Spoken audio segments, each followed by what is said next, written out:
So having said that, that's a general introduction to the University of Florida agenda in this particular area.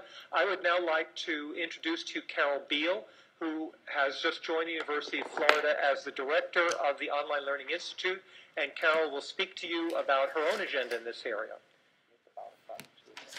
Thank you. Thank you. Yes, I've been in Florida about 3 weeks, and I'm thrilled to be here. Given all the things that are going on, it's a really exciting opportunity. So I view the Online Learning Institute as an opportunity to do research on how to optimize learning in online spaces.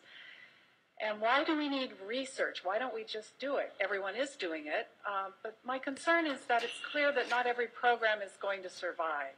I'm an academic, but even I can see that the business model that's out there is not going to be sustainable unless we can establish value in what we're doing, and we need research to do that. If we're going to do it, let's do it right. None of us has the time to do something badly, and we don't necessarily know how to do it right yet. We've been speaking all morning about implementing and sharing best practices in online education.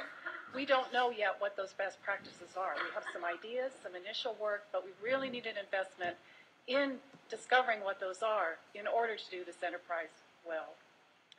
Let me give you some quick examples of the kinds of things I think that we could focus on in the short term and then lay the groundwork for the longer term.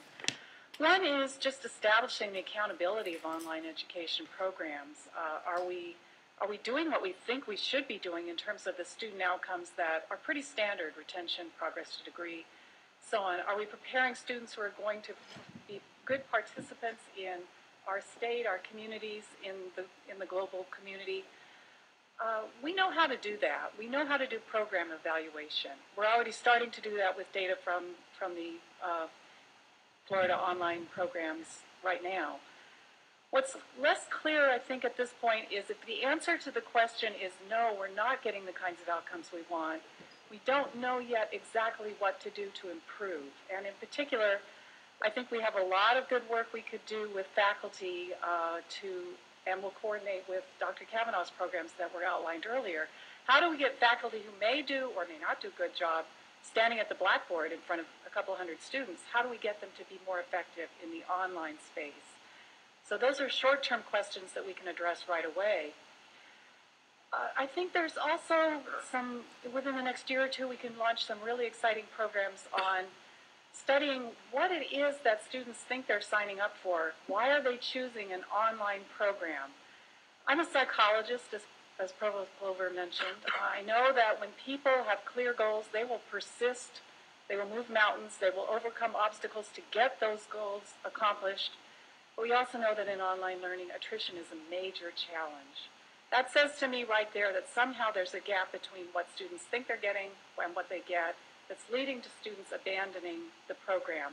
And I think if we invest in research on what those expectations are and how we can help them meet those, how we can help students be successful in meeting their expectations, will help to reduce the attrition. And the answers may be different for students who are, for some reason or another, not able to come to campus. They're not able to have that residential experience, which I think is valuable for many people, not all.